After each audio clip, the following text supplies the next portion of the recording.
Hi, I'm Lisa with 5 Arrows Homestead, and I just wanted to talk about my day that started out super cool. We had a broody hen that was sitting on some eggs, and we woke up to some hatched chicks. We have 7 or 8. She doesn't really like to let us get in and check out for sure. So it started out as a fantastic day.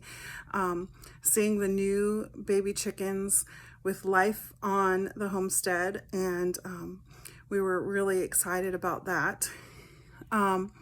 Then I worked in the garden and harvested some of the rutabagas that had overwintered and were starting to bolt, and I needed the bed space to plant peppers and eggplant starts, which I went ahead and did that. Then went inside, dealt with the little girls, and made them lunch and everything. Decided to make some farmer's cheese with some home-bought or store-bought milk that we had, because we tend to end up wasting about half a gallon. So I made about half a gallon of farmer's cheese for the very first time. That was exciting. Then started a batch of sauerkraut to ferment in the crock, and that was super excited about that. Took a little rest time to get the girls down for a nap, then went out and did some more chores and checked the chickens again, and there was a couple eggs that she had abandoned, our broody hen. So I decided to go ahead and lay those in the garden to fertilize the garden with. And so I started working on planting a couple more pepper starts and broke one of the eggs into the hole, and there was a little baby chicken in there, and it started chirping, and felt absolutely horrible. However, the mother had abandoned it, and I went ahead and laid it next to the mother, hoping that she would maybe somehow care for it, but I don't think it was quite developed enough. And when I went back about 10 minutes later to check on her, she had pushed the chicken away from her, and it was pretty much left for dead. So that was very sad. And while I was out there, I saw that the waters needed to be refilled, so I worked on doing that, and we had rigged up a new system since we had the baby chicks born, and we had like a little difference in the door because of making sure that the baby chicks couldn't get out of the run. And so when I opened up the door, it was not quite the same as it usually is, and some of the chickens got out, the big chickens, and the dogs started chasing the chickens and caught one of them, and unfortunately she died.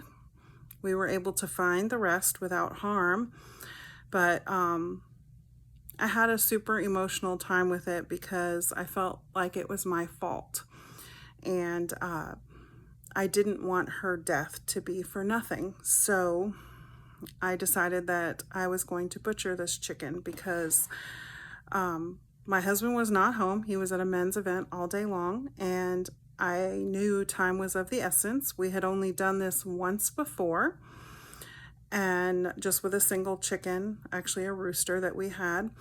And but I decided this is our homestead life, and I need to learn to do hard things, even if it's uncomfortable. And so I looked up some YouTube videos, actually while I was still searching for one of the chickens that was missing. Thankfully, we found her unharmed. I butchered that chicken today, and it was incredible. Like, the fact that I was able to do that all by myself, like, super proud of myself, but it was a really emotional thing for me to do. But I definitely didn't want that chicken's life to be ended for nothing. And because I felt the guilt that I was the one that left the gate open, kind of. I mean, I tried to shut it, but the chickens pushed the gate open. I knew that I had to do this thing, even if it was difficult. And so I did the best that I could with a short YouTube tutorial, because I never even did the other one. I kind of watched my husband do it, but I definitely didn't fully do it myself, and was able to salvage most of her meat. And she's resting. Her meat is in the fridge now, resting, so that we can turn it into a stew. But you know, you can do hard things. It's amazing what you will do. I had always said that I was down for the homesteading lifestyle and hunting and things like that, for my husband to provide as much of the meat as we could, but I told him it needs to come to me looking like meat. But I realized that this is the life that I chose, that I want to be a homesteader. And if I am going to choose that lifestyle, then I need to go ahead and do the hard things. And so today was definitely a major milestone for me. And I hope that you can hit your milestones too and do the hard things, because our animals and our crops deserve it. Thank you. Blessings. Bye.